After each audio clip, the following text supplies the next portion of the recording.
Welcome to Everyday Martial Artist, a weekly podcast where you'll join me, Brian Doucette, as I interview a different martial artist each episode and hear their story. Some guests you may have heard of, and some you probably haven't. Be sure to subscribe where all your favorite podcasts are available. Also visit our website at everydaymartialartist.com. If you're listening for a specific interview, I sure hope you'll stay and check out the other episodes. A very special thank you to Topher Williams for our custom theme music. And now, the newest episode of Everyday Martial Artist. Everyday Martial Artist is brought to you by KOOnline.com for all your martial arts needs. Sparring and safety gear, rank belts, uniforms, weapons, patches, and more. Wholesale supplies made by martial artists for martial artists. Visit us today at ko-online.com. Hello and welcome to Everyday Martial Artist. I'm your host, Brian Doucette, and as we do every week, we're joined by a brand new guest talking about their life and their journey throughout the world of martial arts and other stuff they're involved in. My guest today has been called a messiah of the mind and a behavior master. He's a former bullying victim turned into a bully. Through the power of transformational trainings, he works to empower families and organizations by giving them effective tools to stop bullying effectively. His laughter-filled keynotes, workshops, and assemblies are always full of eye-opening experiences as audiences have multiple aha moments. He's a creator of the internationally acclaimed Behavior Mastery Systems. He holds a Master's of Education, is a best-selling author, motivational speaker, and most importantly, he's funny. His background in martial arts, yoga, reiki, professional, and improv creates a hilarious and educational experiences focusing on mindfulness and connecting with fellow humans and their inner child. Please welcome my guest today, Mr. Ron Shuali. How you doing today, sir? I'm doing awesome. How about yourself? I'm doing good. I appreciate the time. I love tracking down people that I knew very little about and finding out they were martial artists and inviting them on the show. So I'm glad you said yes, and I'm looking forward to it. My pleasure. I love chatting. I usually, when I'm doing podcasts, they're usually focused on education and things like that. And when I can chat about something else other than that, like martial arts or pro wrestling or something, then I'm definitely game. Awesome. Well, what I like to do with all my guests, I want to go back to the very beginning. I read a little bit about your bio, but I want to know where it started. I want to know where that first interest, that first spark came from that kicked off your martial arts journey. Well, I mean, my first spark was really to learn how to be a better bully. It's actually kind of what had me do that when I was at a military academy, and I had to I tried to take my own life after 3 weeks because of just getting constantly bullied. I went back to school, and immediately one of the kids in my school, he was in Taekwondo, and he asked me if I wanted to come check it out, and I started an ATA. And he was a green belt, and I immediately signed up and wanted to make sure that I'm never going to get picked on or bullied again. So I started Taekwondo, and I did that from ages 13 all the way to 17, got my red belt. Once you got into the Taekwondo, what was it about it? What made you want to keep going? I mean, you had other options. You could have found a different school, a different style. What was it about that school, that instructor that made you want to stay? So this was, 1988, something like that. Okay. So, you're talking like, the Karate Kid times, and it wasn't really that many options. There was really like the Taekwondo school in the mini mall, or the Taekwondo school in the VFW, or the karate school in the firehouse. So, okay. I ended up with the Taekwondo school in the firehouse. The reason I stuck with it was the instructor. My dad is an awesome dad, but he's definitely the beta, not a strong male role model. And this guy, when he had a bad day, he did insurance.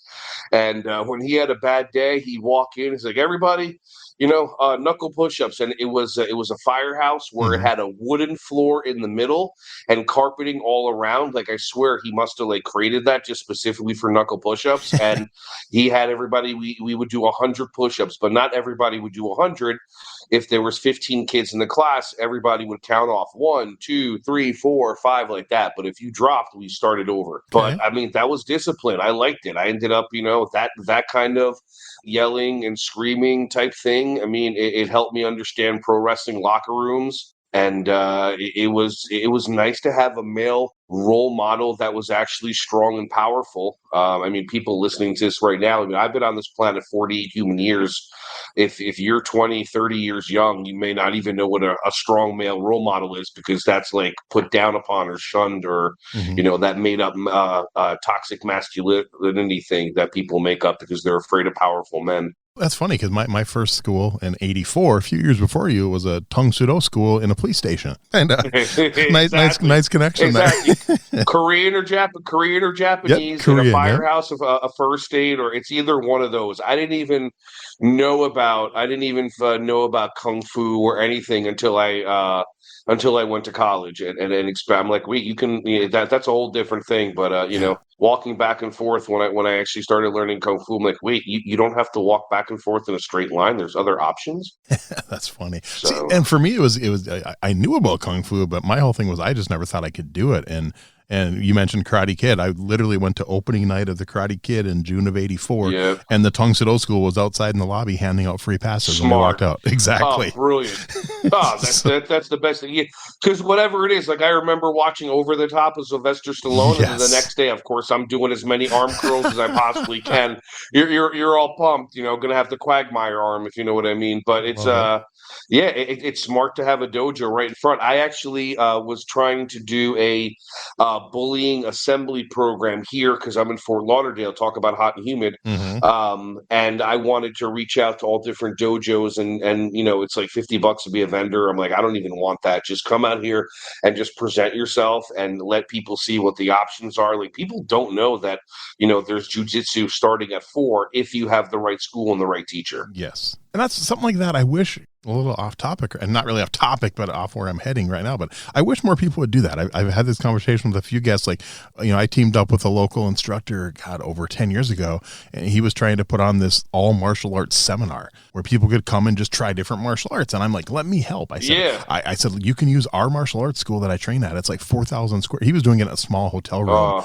And so my instructor's like, No. use our school. And we turned it into a 2-day event. We had Shaolin Kempo. We had Taekwondo. We had Hapkido, we had MMA, we had boxing, we had judo, we had Aikido. It was all these different styles, and people could come and check them out and stuff. And it was a fundraiser, and it was just cool. It's just, opening the doors and letting other styles come in and teach. It was awesome. I love it. I love it. I love it. Yeah, you're not in the old days of, like the foot fist way with Kenny Powers, where it's like I'm the only teacher and I'm the only style and blah blah blah. I mean, obviously MMA helped to have people understand. It's like, oh, you need stand up, you need submission, you need sit down, you need mounting, you need boxing over whatever. So it's good that everybody's open. Yeah. I mean, I studied so many different things where something was 6 months, something was 7 years. It's like, but going back, it's like a language. You study all these different ones. It's crazy to be like, I have the best language. And it's like, okay, good for you. Nice. Ever hear of a guy named Bruce Lee combined a couple of things? That's right. So you mentioned you were at that first school for about 4 years. So I know ATA is kind of focused on tournaments and the sport aspect of it. So did you get into the competition? Oh yeah, tip tap. I hated it. I hated it. Trip Kinye, ATA, tip tap. Wait a minute. You almost touched my head. That's a point. You coulda. It's like, all right, listen. It's great for control, and it's really great if you want to be a stuntman, but it wasn't reality. And the reason why I left my karate school was because one of our black belts liked this girl, and like the girl's boyfriend came to the school, and he got into a ready stance, and this guy went to swing at him, and no, not even a sucker punch. He's right there, and the guy, our black belt, didn't even flinch. So the guy's like, "Oh, you're not going to do anything," and he just popped him right in the nose, and it was just like a scene out of like Porky's or something, where the kid's head hits the back of the door, and he just slinks down. I'm like, well, I'm out. It just but it was also, to be honest, it was also around the same time where our instructor, he kind of disappeared. It was weird. I don't know. He just disappeared, and then all of a sudden, these two instructors that haven't had a school in who knows how long, all of a sudden they took over. ATA has schools like every other town, and I loved it. All the people there were great, but then they bring in this one guy, and I sparred him, and I'm already at this point, I'm 16, 17. I already saw Hulk Hogan at age 13 and determined I need to be a pro wrestler. So I'm already 6 foot, working out, lifting weights, doing gymnastics, everything possible. And then this guy comes in, he's like 5'8", and I spar him, and just like I'm literally just throwing hook kicks over his head, like I can tap you here, I can tap you here. So there's nothing more for me to learn, which was great, because then eventually when I went to Middlesex County College and I joined the martial arts club there. That was the closest possible thing to best of the best I can ever experience. Okay. And what style was that then? It was the martial arts club. They were guys that were teaching kung fu and gung fu and hung gar. Okay. I didn't really get into hung gar till like 10 years later when I reconnected with one of the guys. But when you joined the martial arts team there, it was like a club team. So it was Middlesex County College in Edison, New Jersey. So you're talking like 93, 94. The guy's name was Gabe, who was the coach. And my first Sifu was this guy, Tom. And they would go, it was a county college, so we would compete against other county colleges.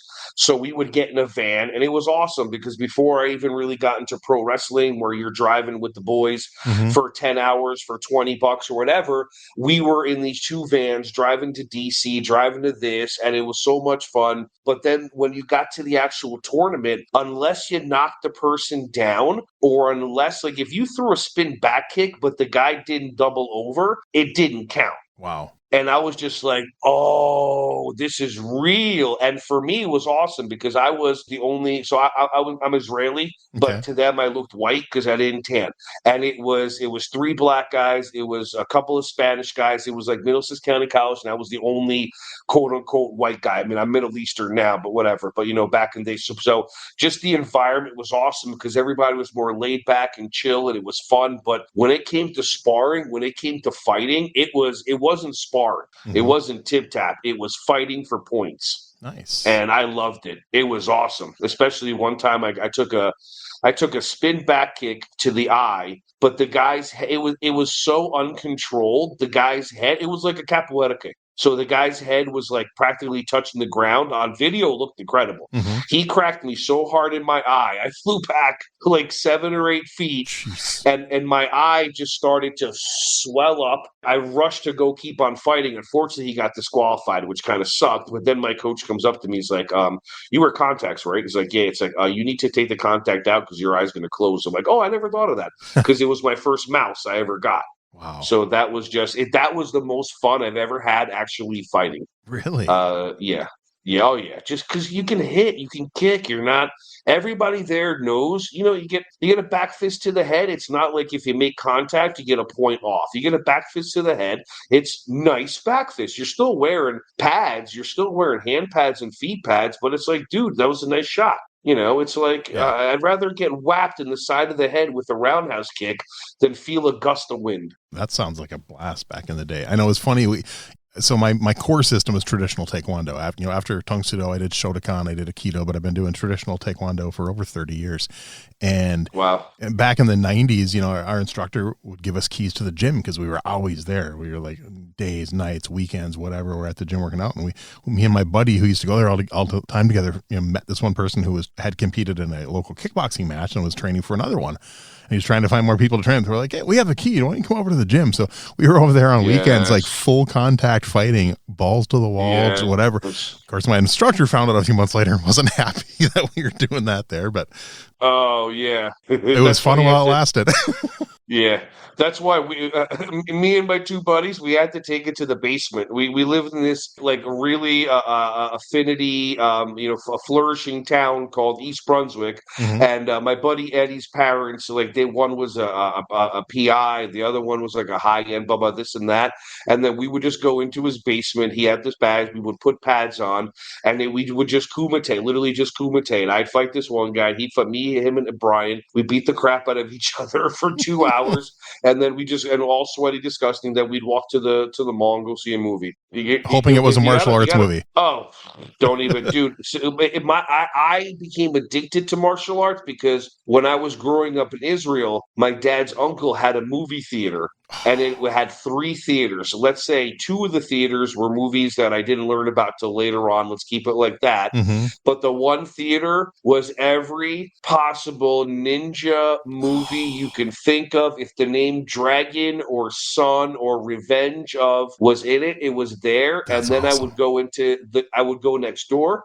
He'd have all the videotapes, and I would just take 1 or 2, and all I'd be doing, because I would be bored at my grandmother's house because my cousin was older older, he was out working, so I'd just be sitting there, and when I was there, just eating falafel and just watching just ninja movies constantly, ridiculous all the time. So I mean, I was brainwashing myself when I was 4, 5 years young. That's with awesome. all that stuff. Yeah, I know. I never in the movie theater that young, but it was, Kung Fu Theater on, Channel 9 growing up on Saturday afternoons. I'd be watching all that stuff. All the bad dubbing. Exactly. All the horrible Bruce dubbing. Lee movies and Jackie Chan movies. And I remember my first time seeing Jackie Chan and knowing who he was. This is kind of dating myself, but it was Cannonball Run.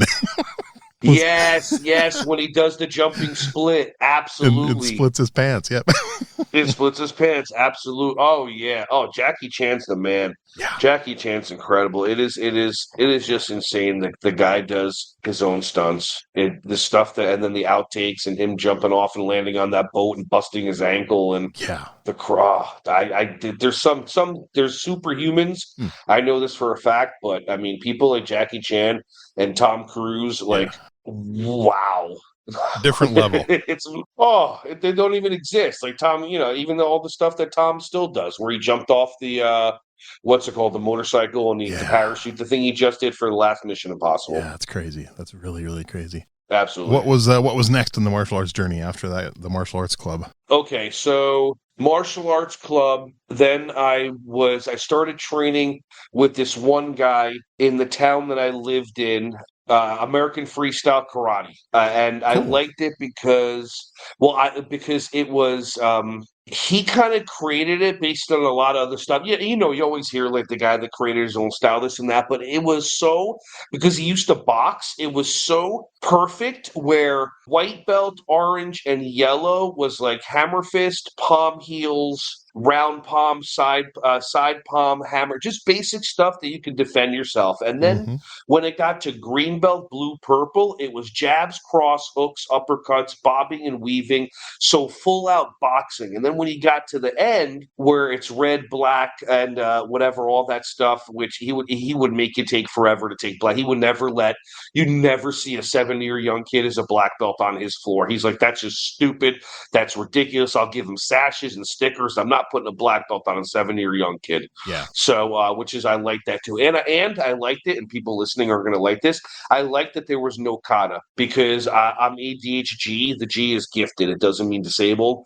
or disturbed or whatever. But I like that there was no kata. So I started training with him because I wanted to one day, I had hopes of going to be a pro wrestler in Japan. Okay. And I heard the stories. My buddy went there when he started. And, they anybody that doesn't look like them, they try to beat the crap out of you to see if you're tough and come back. So, I legit wanted to make sure I can defend myself, and I started learning from them. And then I was a personal trainer. Okay. And I was I did a seminar called the Landmark Forum. I don't know if you've ever heard of it. They don't advertise. Yeah, I have. And this was in January. You have? Yes. Have you done it? No. Oh, dude, if you take anything from this conversation, I mean, that's like, I'm telling you, the Wachowski brothers were in a Landmark Forum I met their Landmark Forum leader talking about one day we want to make movies, or now the Wachowski sisters. If you are into the Matrix, I can't even explain to you how spending 3 days, and now you could do it virtually, but if you can do it live, do it live. It's long ass hours. It's $800 for 3 days. And I'm telling you, dude, I walked in there, not having a relationship with my family, being run by money, looking over my shoulder about bullying, as I was like a 320-pound wrestler, guerrilla martial artist, weightlifter, all this stuff. And 3 days later, I mean, the technology that they use, it's brain science, but it's on a different level. It's nothing that they do in regular public school, because if they did in public school, you'd get too powerful and you start seeing things like, I don't want to do college. I don't want to do this. I don't want a job. I want to pursue my happiness and my joy. So this seminar just totally reshook my life, where I dropped out of college the next day, and then I went to my sensei and I told him, I just did the seminar. I was walking around the mall and I felt like the woman in the red dress was there. Like I could pause, I could rewind. Everybody's significance and everything that they were looking at their phones and looking at this and looking at that or all their stuff was just, it did, none of it mattered. Everything's a story. Everything is empty, meaningless. It was so amazing that I told them, look, I don't know what the hell I want to do with my life. I don't know what I'm doing tomorrow, but I want to learn how to teach kids karate because I remember when I was 8, I taught my little cousin karate the first time, second time. I met him first when he was a baby, and then I went back there 7 years later and met him when he was 8. We spent the whole week together. I'd go to the beach in the morning. He'd come back. I would teach him martial arts, and we'd play video games.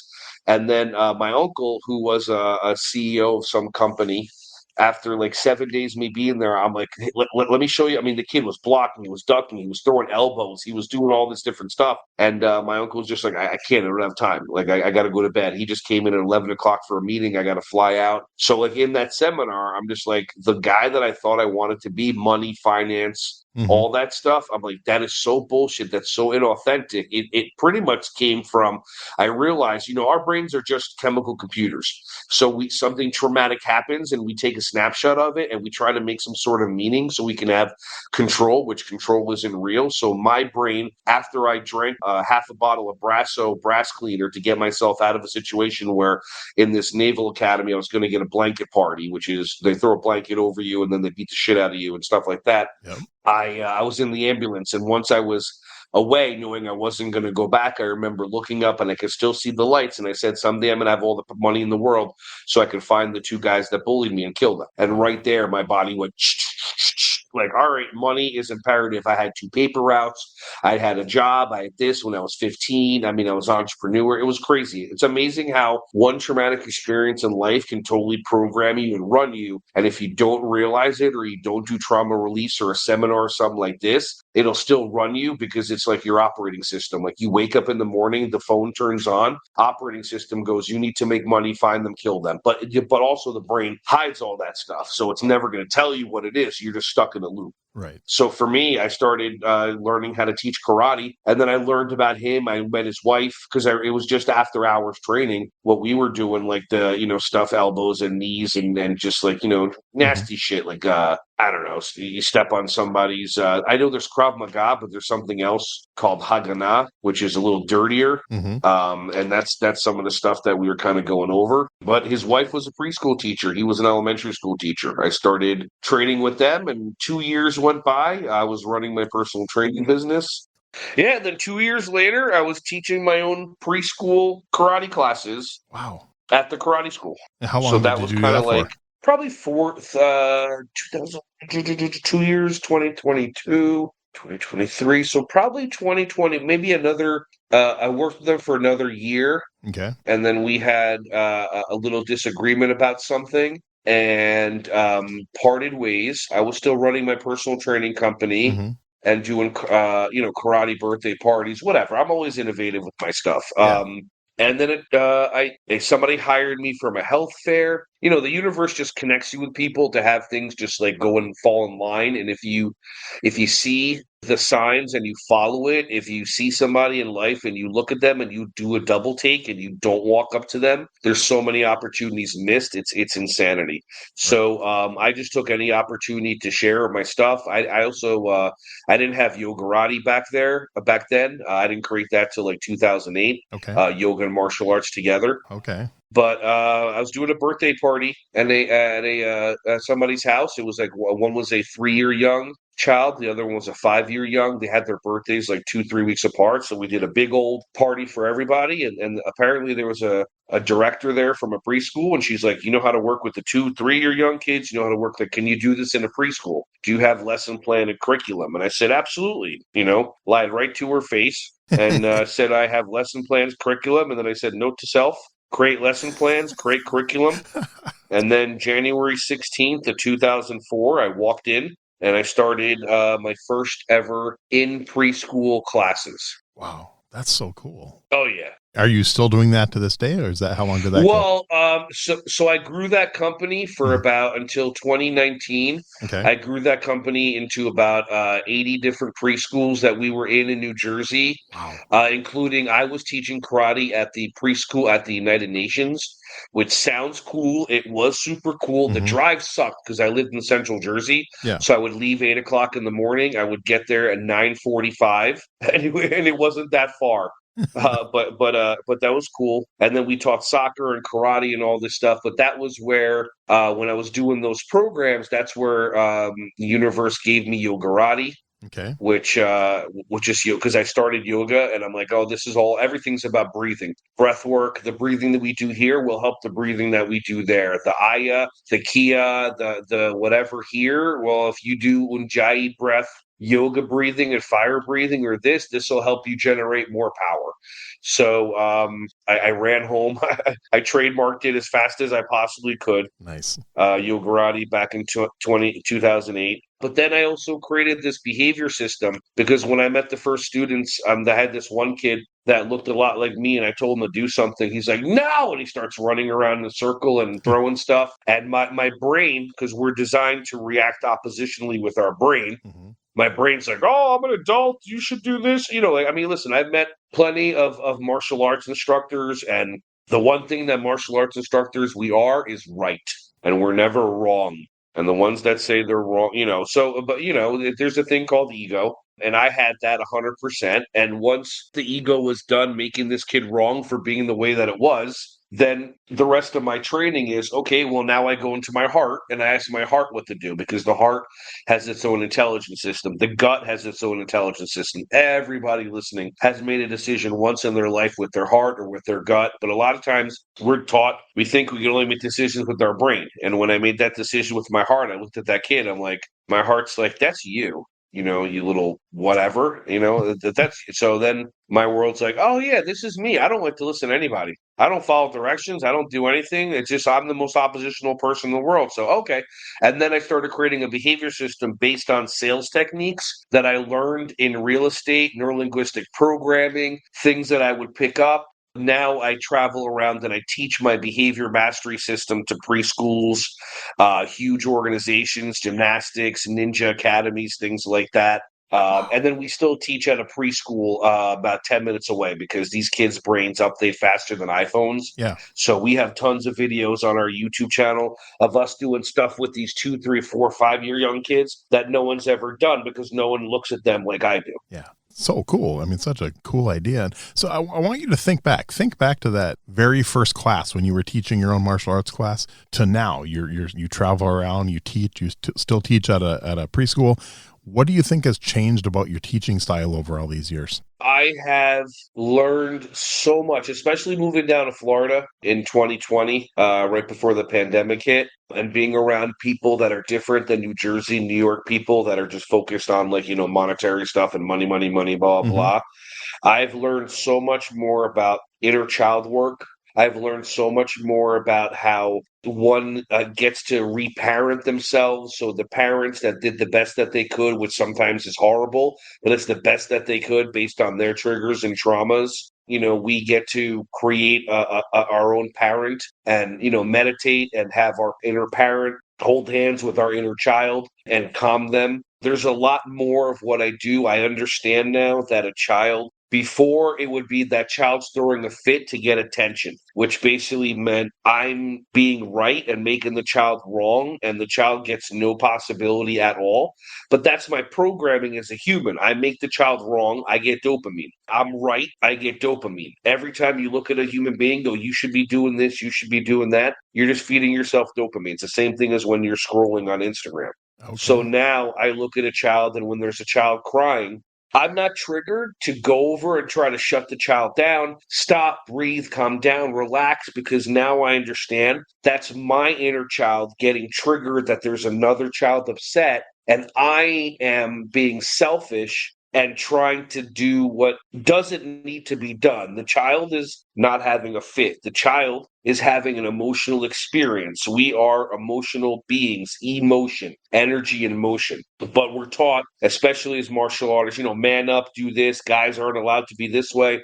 Girls aren't allowed to be loud or powerful because, guys get triggered by that because they have mommy issues. Or, guys aren't allowed to break down and cry because that's weakness, which is the exact opposite. If you can break down in front of another man and show how emotional you are, that is the strongest human being that I possibly know. Instead of somebody, it's so easy just to take your emotions and push them down and drink something or smoke something or pop a pill and suppress that stuff. Unfortunately, you give yourself cancer or some other virus or some other thing because your body is not designed to hold on to that stuff. The body's designed a very simple way. When you get traumatized, which does happen, you then do stuff to release the trauma, and then the trauma doesn't affect your body and make you sick. And then you have beautiful companies that love to feed you booze and smokes and all that stuff. And, why handle your emotions when you can suppress them? Right. So that's the beauty of me is I let kids scream. I stop and if the class isn't going the way that my brain says it, I stop and I yell, who wants attention? And I have kids screaming and yelling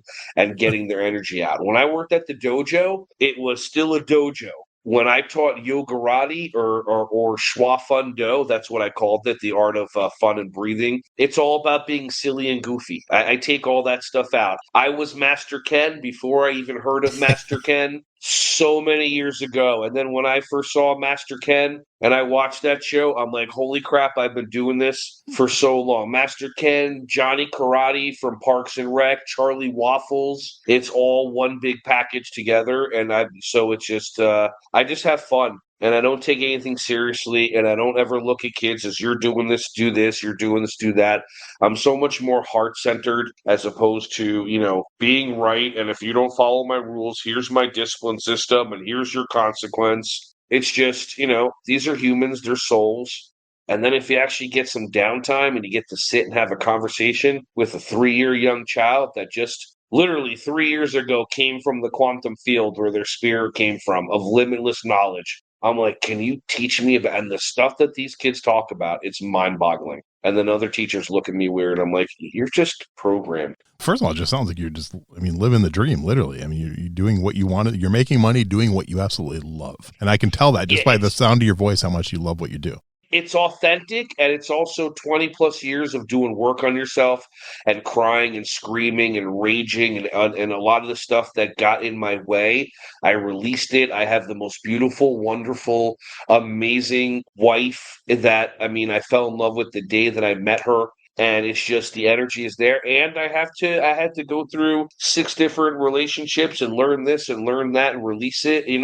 Everything's a learning experience. And I even but it's also a lot of it is understanding that there's so much programming to sabotage. Like, you notice when I talk about behavior mastery, I don't ever say I teach it in dojos because a sensei or a sifu will never be able, just like a principal will never be able to say there's bullying in their school, even though it's obvious that there's some sort everywhere. A sensei or a sifu, their ego will not let them say, okay, I've run a great class, I have this, I have great results, and I have behavior challenges, especially with neurodiverse, exceptional kids. So that's the difference. I've learned to get past the, my style is best, brick don't hit back type stuff and be like, hey, listen, whatever works, cool beans. That is cool. One thing I want to talk about, I was looking through your website, is your books. I want to know, well, first of all, what led you to decide to write a book, and just talk a little bit about especially the Breaking the Bullying Circle book. The first one, The Building a 21st Century Child, I was booked to do my first keynotes, and my business partner said keynote speakers have a book. I'm like, okay. So then I just started writing a book on behavior, but I can't write anything like my hand, or I can't type as fast as my brain goes. So I would just talk it into my first book I wrote was in 2009 when I did my keynotes, and I talked it into a phone, copied and pasted into a Word document, edited it, and then sent it off to somebody. The nice. Breaking the Bullying Circle one, that is super, super special because there's no book out there like it. I spent a couple of years having real conversations with everybody possible who could be around a bullying victim. So the mom of a bullying victim, the dad of a bully, the mom of a brother of a bystander, a principal of a school who was honest with me. So there's chapters in that book where, like, chapter 1 is a mom of a girl that stood up for her friend is getting shamed by other moms. How could you? How dare you? But the kid, these moms that close their eyes to bullying because they're bullying their kids or whatever it is. So it's like each chapter is just a real life situation of things that have happened. Things, I interviewed a principal that said there was a time where I wasn't able to do anything with a bully because it was a superintendent's nephew. And there's and so learn, but it's all over. Bullying is rampant. It's been like that ever since they took the rule. There's a laws of zero tolerance for weapons. Like, of course, there's going to be zero. You can't bring a knife to school. That's zero tolerance. Yeah. But there's a whole societal shift of irresponsibility where the administrations of public schools have no interest in being responsible.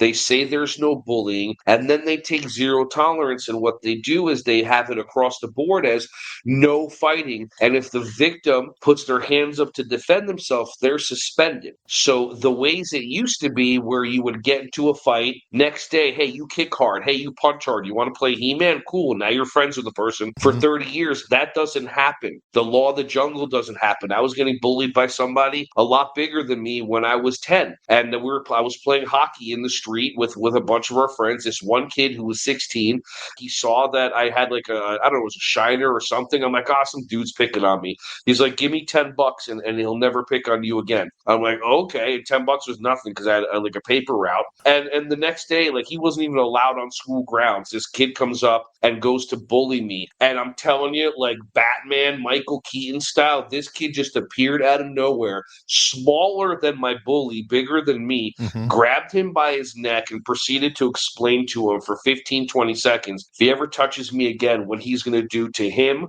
and his family, and he'll find out where he lives because his mom works at the school in the administration building. Wow. I never got bullied ever again. Wow. So anyway, yeah, listen, you got to figure things out. But now, forget it. It's like you're taught, if you put your hands up to defend yourself, you're suspended. I have a website and a YouTube channel which has a whopping like 90 subscribers. It's called Breaking the Bullying Circle, same thing as the book.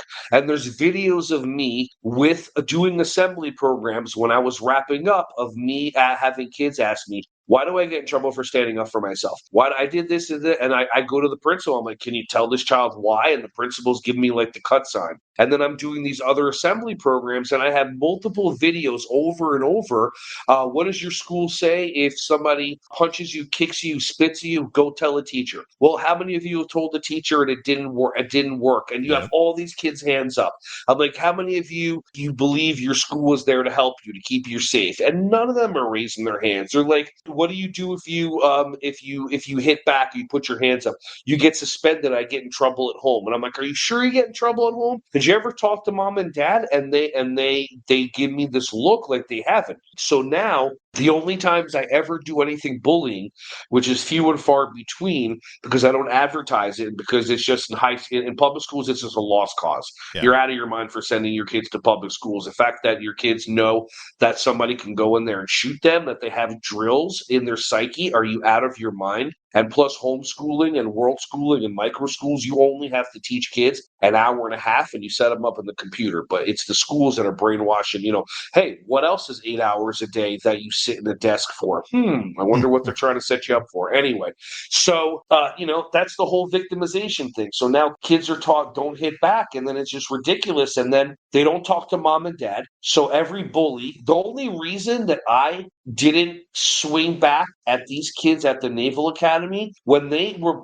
punching me and hitting me so much, they would take combination locks and put them between their middle fingers so they can use them like brass knucks, because I would stand there with my fists clenched, because my mother told me, if you get into one fight, which I was getting into fights all the time because fights were fun. If you you're a kid, you're a boy, you fight, you go behind the fence, you fight, and you have fun, then you're friends, whatever.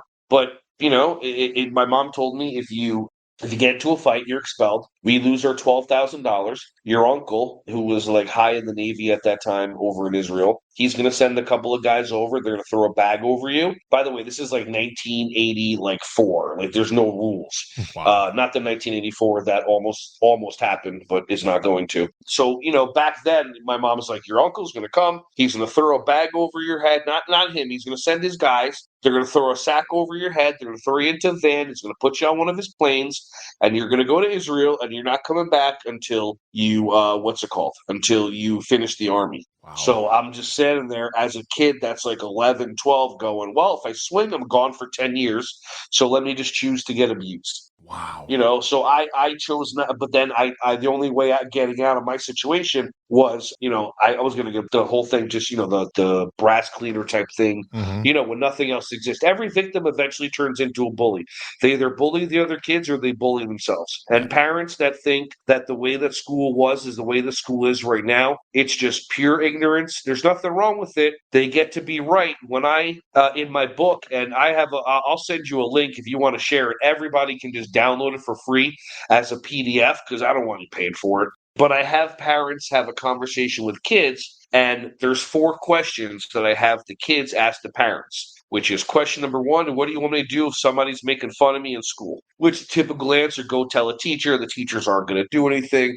Nothing's ever going to get solved. I teach kids when I'm actually working with them, when I coach teenagers and coach kids, because I do that, especially when they're getting bullied and stuff like that. I mean, I coach them how to do comedy. I coach them how to rib back and forth. I explain to them that there's a dynamic in humans where if somebody ribs you and jokes around, if you pull your body in with your body language, you're immediately a victim. If you give them something back physically, like a look, or you give them a rib back, they look at you, there's immediate primal respect, you're good to go, you have your friends for the next 10 years. But if you don't teach your kids how to retort back, how to rib people back and forth, you're 100% teaching them a victim trait of to be offended, because being offended is not real. Being offended, we're taught that other people can make you mad, make you sad. That's complete irresponsible BS. The human brain doesn't work that way. People say words to you. The supercomputer hears the words, processes the words, evaluates the words, gives the words meaning, and then gets triggered and reacts to it in a microsecond. But because it happens so fast, we believe the other person did that. So when you're teaching kids, he made me mad, she made me jealous, that never happened. You make you mad, you make you sad, you make you jealous, you make you a victim. Nothing else exists in reality. But this isn't taught in schools. So now, why do you think you get the Columbines and the Sandy Hooks and the Parklands and all that stuff?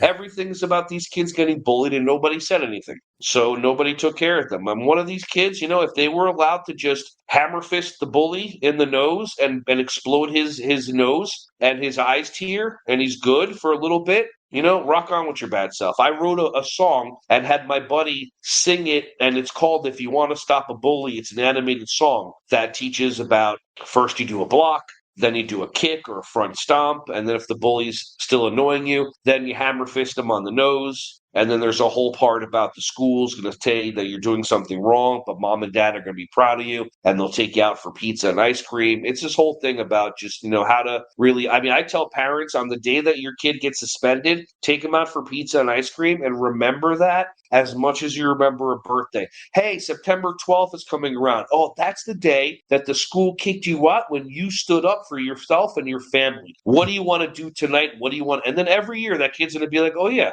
I'm not a victim. I'm powerful. Nice. I stand up for myself. I stand up for others. But when you have a whole entire society that is, the powers that be are designing this whole system to create more and more victims. I mean, just think about 4 years ago, how easily so many people just caved. Yeah.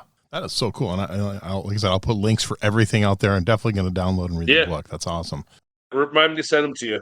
I forget. Yeah, for sure. Oh, yeah, I'll shoot you a reminder. So I'm curious, what are your thoughts on? You talked a little bit about MMA, but what are your thoughts overall on MMA and the UFC? Is that something you're a fan of? Oh, I love it. I'm not as much of a fan as my 2 buddies that talk about it, and one of my buddies rolls.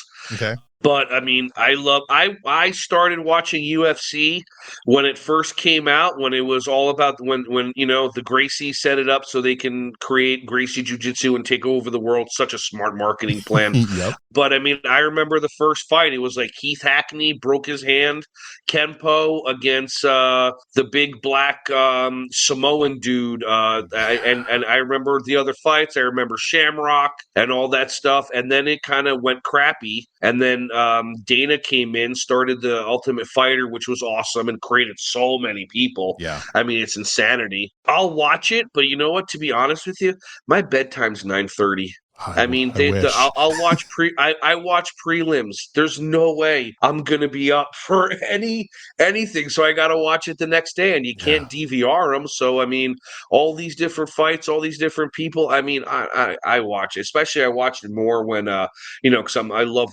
pro wrestling. So when Brock Lesnar left WWE and went to UFC and was doing all that stuff, that's when I got into it more. But it's great. I don't care. I don't care who the two people are. I don't care if you're trying to beat the crap out of each other, like Gladiator days. Go for it. Nice. I've met Lesnar a few times. He's trained in Minnesota, and a friend of mine was his training partner for many years. So. Oh wow, yeah. Minnesota's crazy when it comes. I mean, obviously Ric Flair. I mean, obviously Jesse Ventura. I mean, you got so many guys that come out of there. Shelton Benjamin. I mean, Brock Lesnar. So many like amazing. I can't even. I just get when I think about Minnesota, I just get cold because I'm in South Florida. Nice. So it just my brain froze. That's cool. So in all your years of martial arts, is there one philosophy you've learned that is at the top of your list? Learn everything. Nice.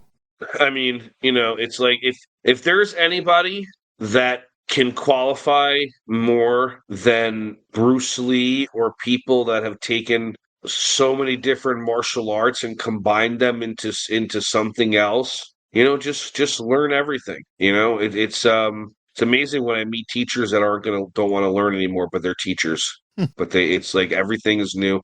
And even when I listen to Rogan, when he has sometimes he has the MMA watch alongs or something, and they're talking about guys that are just innovating, and they're creating new chokes, and they're creating new submissions, and everybody sees all these clips, and when Rogan reacts, he loses his mind for it. They do the memes and stuff, but like when I'm watching pro wrestling and some of these guys are coming out with new moves that's incredible, I've never seen before, that 30 years ago. It's the same exact thing. I mean, I don't have the appreciation as much, but I still love a good spin hook kick. Yeah. And I used to watch the UFC Die Hard. I really did. And I actually judged MMA in Minnesota, North Dakota, South Dakota for over a decade, judged over 1,000 fights and stuff. But I, as a pure fan, I missed, the first 5, 6, 7, 8 UFCs. I really do.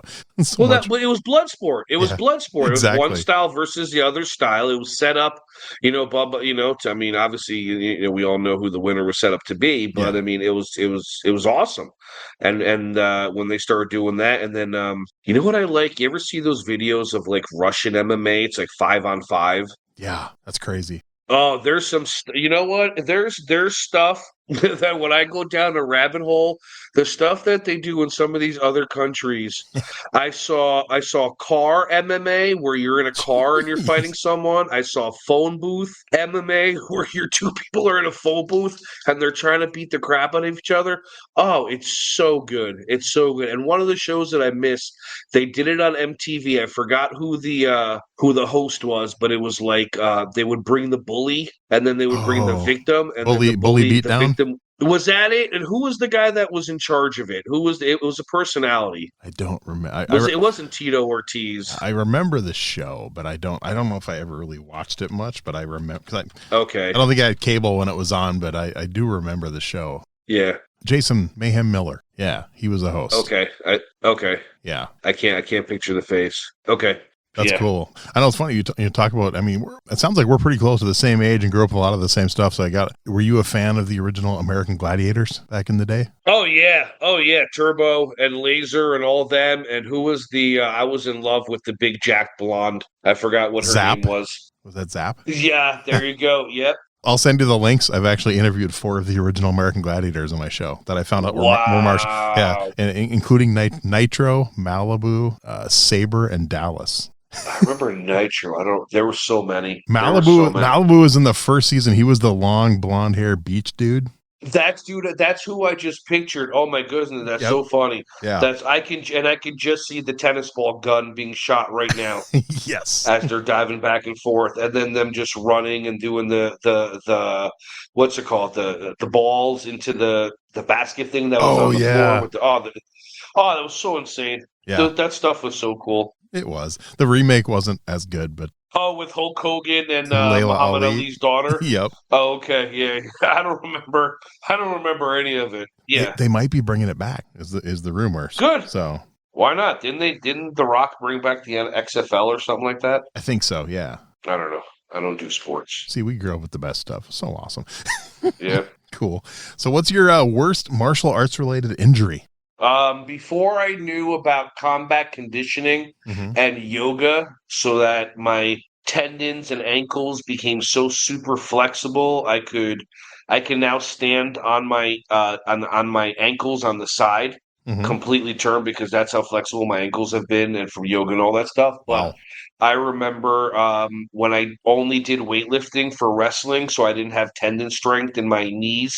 My right knee would sometimes take a vacation, the kneecap, and it would just pop over like 45, 90 degrees over to the right, shooting immense pain. And then I would have to I would like be in pain, stuck, and then I would just have to stand up or something, and then the kneecap would just pop back, and then it would swell up for a couple of days. That was fun.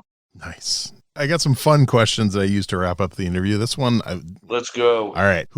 Doesn't have to be 4. I've had as few as 2, as many as 8, but 3, 4, 5 names you would put on your personal Mount Rushmore of martial arts.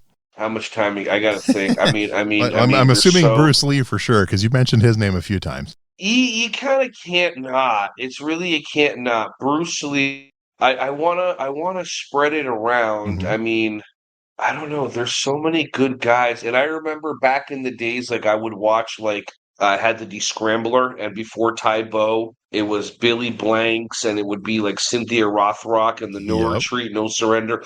You know who I miss? Matthias Hughes. You know what I'm talking about? That name sounds familiar. Matthias Hughes, he was in No Retreat, No Surrender. If you ever saw Dolph Lundgren when he was in I Come in Peace, he was the evil alien drug dealer. Oh yeah, I just Googled him. Okay, yeah, I remember him. And he was a badass martial artist, and he was the heel in a bunch of those movies. Okay, so to answer your question, I would definitely put Jackie Chan in there, because there's so much. I would martial artist of all time, dude. I like Michael J. White a lot. Yes. I like Michael J. White a lot. I like Jet Li was a badass. I mean, Statham's a badass. I mean, obviously these are like the movie star type things, but I don't know. I've seen. Okay, so one of my favorites of all time, Iko Uwais. I don't know if I'm saying his name right. You know what I'm talking about? Yes. The Raid Redemption 2. I just sit there for 3 hours with my jaw just like, are you kidding me? Now he's a freaking rock star. I mean, at least I'm glad that like guys like Tony Jaa, they came to mainstream. I don't know. I'll keep naming people, but I mean, I don't do a compare thing. I don't like awards. And everyone's so different, so many different things. I mean, Steven Seagal as a cop probably beats everybody. When he was an actual cop, that's right. And they in Louisiana, and the show, you'd have everybody swarm in, and then once everybody's apprehended, then Seagal walks in and cuffs them. Yeah. Oh, you ever see Will Sasso do Steven Seagal impressions? I don't think so, no. Do you know who Will Sasso is? Yes. Okay, Mad TV. Oh, just to put on, if you can put on Mad TV and Steven Seagal. Okay. And it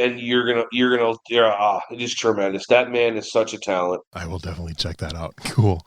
All right, so we've talked a little bit about MMA. So let's say out of the blue, you decided you were going to step into the octagon. What would your walk-up music be? Chumbawamba. I get knocked down. I get knocked down, because I will be getting knocked down so many times. I don't care But you if the get up last again. time I get up is me. Yeah, as long I don't care if the last time, as long as I'm getting up and going over to get some soft serve ice cream. I don't care. That might be the best one. I I have to will love it. always. Yeah, I remember watching the original Gladiator with Brian Dennehy. Do you remember Oh, that one? I've talked about that so many times. James Marshall, Brian Dennehy, Uh, Cuba Gooding Jr.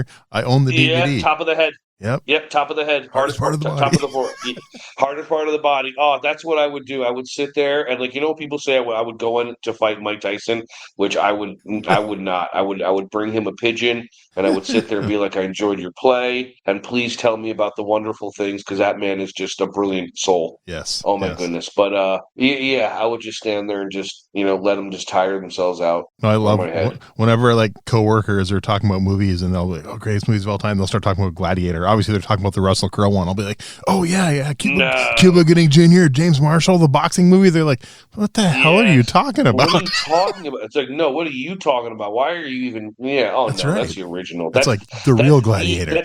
Well, I think it's called The Gladiator. I think that's what it's called. I'd have to look. I'm not sure. Who knows? Yeah, I own the Memory's DVD. only I know 50%. that. So Good for you. And I mean, best of the best. yes. Travis, whatever his name was, Travis Chris Brickley. Penn. Yeah, Chris Penn. Yep. Yeah, Chris Penn. That's what they called me in the when I was at the karate. What's it called? The martial arts team. They called me Travis. That's awesome. No, I actually had the pleasure of interviewing Simon Reed, Daehan himself. To save a life in defeat is to bring victory and honor within. Your brother too was a great fighter. I offer you myself in his praise. And then he says, "I forgot awesome. what Eric Roberts says." Oh, I watched that movie so many times I love it when he drops the ice cream and he's watching and he's tears. I love martial arts. I watch it once a year, at least once. That one, Best of the Best, Only the Strong, Perfect Weapon, Karate Kid. I watch once a year, every time. Jeff Speakman, when he breaks the guy's helmet with his roundhouse kick, I'm like, you can't do that. But let me go check out this Kempo stuff because it looks pretty cool. That's right. Yeah. Yep. Hey, Jeff was on my show too. I love Jeff. Nice. And Only the Strong, that was Bawanane, right? Capoeira? Bawanane. Mark Dacascos. Yep. Great movie. Yeah, wow. Cool. I have so much useless information. If you need a co-host, let me know. Hey, we could chat for hours. I love it. Mm-hmm. So how about a favorite martial arts book? Is there one that jumps out? No, I don't read books. Okay, no problem. I know. I tried. I did buy the Tao of Jeet Kune Do. Yep. Yeah, I looked at the pictures. Nice. I can't do books. My brain operates. I have too much ADHD and to be able to sit and like process words. Then this one I'm betting you have an answer for. Favorite martial arts video game? Oh, I mean, Kung Fu, the old school one was great. Mm-hmm. Karateka was awesome. Street Fighter, no, not Street Fighter. No. I gotta say Double Dragon. Nice. I gotta say Double Dragon. That one isn't picked that often. I like that. That's an outlier. Oh, that shit was awesome. Yes. The red, yeah. The movie, not so much. Video game was cool. Oh wow, I remember that movie was horrible. You know what movie was surprisingly good? Yeah. The Dragon Ball Z one that they made. Really? I don't think I've actually watched it. I don't know. The kid also, he played in Shameless and a bunch of other stuff, but he played as what's it called, as Goku, and it was good. He just he stumbled across. I don't really know the story of Dragon Ball Z so much, but it was a really good movie. That, oh my god, how can I forget Gymkhana? That's come up a few times on here. The worst martial arts movie ever made, in my opinion. Come on. There's no so time bad. where if you need to fight 50 people and a pommel horse happens to be in the middle of that thing, it's just perfect. Oh yeah, that's and how that guy climbed up that asshole. Excuse me, I don't know if I'm allowed to curse, but that guy climbed up that rope without even using his legs. You piece of muscle man. Oh, that's so ridiculous. So bad. All right, how about a favorite martial arts TV show? Sidekicks. Oh, Ernie Reyes Jr. Love it. Yeah. Oh, and you know what, too? I just saw him on a TV show or something, and I'm like, that looks like Ernie Reyes Jr., like a couple of, maybe 2 months ago as a full-grown adult. And I Yep. know he was in the Ninja Turtles and all that stuff, Yep. but he did like a cameo, and they didn't say anything. He didn't do any karate, just like a regular acting. I'm like, that looks like him. Yeah. So now that's so, and Ernie Ray Jr. and Buck Rogers. Gil Beady. Gerard, yep. There Nice. you go. Beady, beady, beady, beady. And the grandpa that died was K. Luke from Kung Fu, the old guy. Oh, okay. Yeah, I believe so. Nice. Do you remember The Master with Lee Van Cleef, the ninja, traveling around in the van with the young kid? Oh, dude, you have to watch that. What? The pilot episode had Demi Moore in it. It was, I think, one of her first roles. Yeah, it's one of the first TV series in the U.S. to feature a ninja. Yeah, it's called The Master. I think it was only one season. I want to be ninja. Okay. Well, you know what? I actually have the pilot episode on DVD. I haven't found the whole series yet. Okay. Like I said, all that obscure stuff. Also, another good one. If you like, I call it the grown-up version of Sidekicks. Do you remember the show Street Justice that came out in 93? No, with who? Carl Weathers, Apollo Creed himself. Action Jackson. Yep, he played a cop, so he was the Gil Gerard part. And there was this, he was a Vietnam vet, and there was this young kid that he saved in Vietnam that came back to find him as an adult. It was a martial artist named Brian Genesee, and they basically went and fought crime together. So it was literally Sidekicks grown up. But it was a cool show. No, that sounds awesome. I hope you're writing all this stuff down so you can email me. Oh yeah, I will. It's recorded. So, wow. Hey. Cool. Okay. Oh yeah. Duh. Yeah. Oh, okay. How about a favorite martial arts movie? I mean, dude, really? Martial art movie. I don't know. I mean, I can quote so much. I can quote everything from Best of the Best. Nice. I mean, there's so many go-tos. Like Van Damme is everything from Bloodsport to Kickboxer with freaking Dennis Alexio cameo to Van Damme was good. Yeah, I love Time Cop. He did so many, so underrated. Hard Target was a good one. You ever see the show that he has? Is that the one where he plays himself? Yes. Yeah. Have you ever seen it? I haven't seen it yet. I need to find it. Oh, yeah. It's on Prime or whatever. It's so good. The whole time he's been a spy. And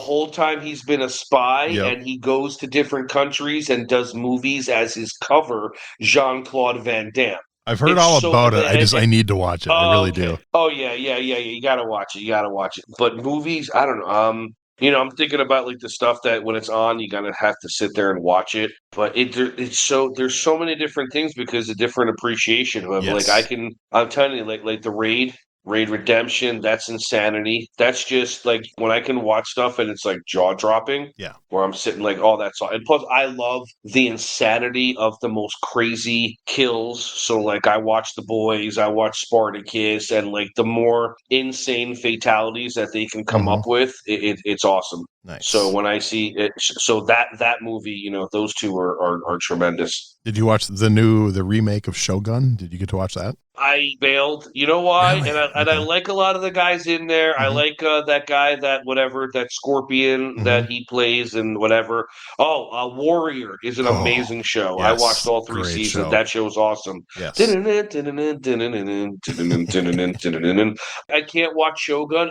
I'm not going to read for an entire show. I can't do it. Yeah, I can't put it on Netflix. Have them do the dubbing. That's almost perfect. So it's not you killed my teacher. You know exactly what I'm doing with my mouth. The over the top. But I can't. I mean, Shogun. Too much reading. No At worries. least with the Warrior, they went into English a lot. Very cool. No, I get that. All right. How about now? This one doesn't have to be a martial arts movie. Any movie you've ever seen. Favorite movie fight scene. I don't know if you noticed, before I do anything, I talk, I breathe first because I learned that the first response is usually an oppositional one. Okay. Favorite martial arts. Doesn't have to be a martial arts, just any movie fight scene. I mean, I've had people pick the sword fight from Princess Bride, Rocky and Apollo, the lightsaber duel from Star Wars. I know, but it's up to the guest to pick it. So you ever see Oh no! What's his name? No, not. Oh God, I'm trying to remember. Who were the guys? It was who was Samo Sammo Hung. Hung? Sammo Hung, right? He was Yeah. the circus guy, the big fat guy. Yeah, That he from was the martial circus guy law. that he did. Yeah, and all that's yeah. But I mean, like I'm talking about. He had a movie where he and Benny the Jet. Urquidez, they beat the crap out of. I couldn't even tell you. Benny the Jet's another one. I totally forgot about him. That dude's Yep. insanity. Yeah. What's it called? I really like martial. I'm realizing Because it was like in a I think laboratory. Benny talked about it when I interviewed him. I remember that. Yeah, Cool. it's just crazy stuff. And like, there's so many fight scenes. I like the ones where I like a fight scene if they can do it where it's not the cutting and like you ever see the Old Boy that they did? Spike Lee did it with Thanos, James Brolin. Mm-hmm. And he had that one long continuous fight scene type thing. So I like that kind of stuff. I'm so tired of the one of you're gonna fight 20 guys, but they only attack you one or two at a time, and the others are doing capoeira dancing around until it's their turn. Like I can't stand that stuff. Final question, and this one is only because you're a pop culture martial arts media nerd like me, and yes, we got to ask this one: who's going to win in a fight, Master Ken or Rex Kwon Do? I don't know who Rex Kwon Do is, and nothing beats from Napoleon Dynamite. Really? Oh, you're talking about Dietrich no. Bader? Yeah, from Drew Carey show. Yeah. Oh no. I would eat no, nothing beats him. Everything's bullshit. Everything else is bullshit. Ameridote is the best. I even paid Master Ken to do a cameo for me because that's how I awesome. do it. Where he talked about Yogarate because that's my martial arts style, and he made fun of it and the whole entire thing. And it was such a pleasure. I'm trying to get him on my show. I've been trying for a couple years. Is such he just gets it, but it's so good that you can tell.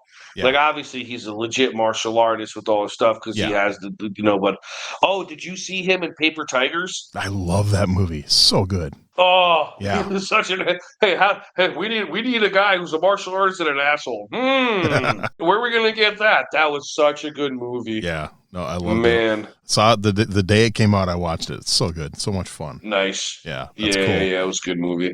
Well, Ron, before I let you go, is there anything that I forgot to ask you or we want to be sure to get out? And like I said, I will put links out for everything when your episode comes out in a few weeks and send people the link for the book, and I'll send you a reminder on that stuff too. But just been such a blast to talk to you, man. Seriously, we got to meet in person and just sit and talk martial arts for like 10 hours.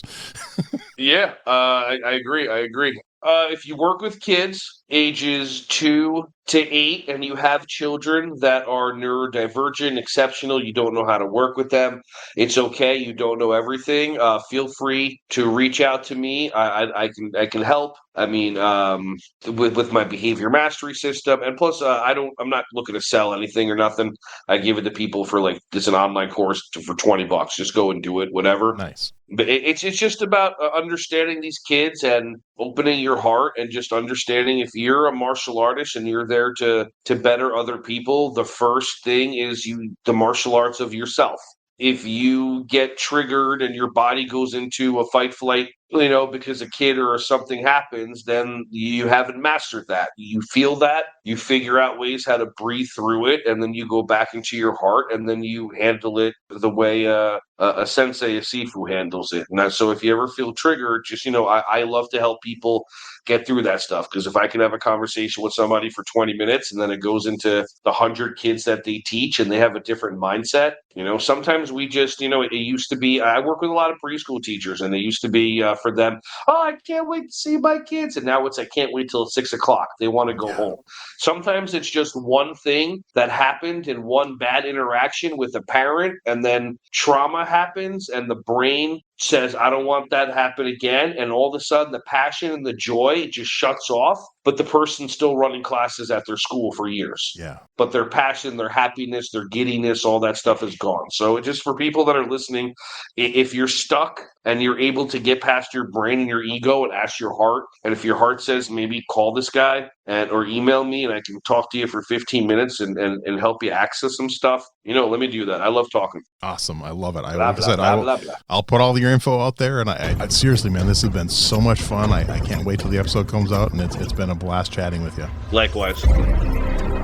Thanks for listening to Everyday Martial Artist. We hope you will join us every week for a brand new episode with a different martial artist telling their story. If you enjoy the show, be sure to leave us a review. Also, be sure to check out our website at everydaymartialartist.com. There you can find all of our episodes and contact us to suggest guests and ask questions. Again, thanks for listening to Everyday Martial Artist, and we'll see you next week.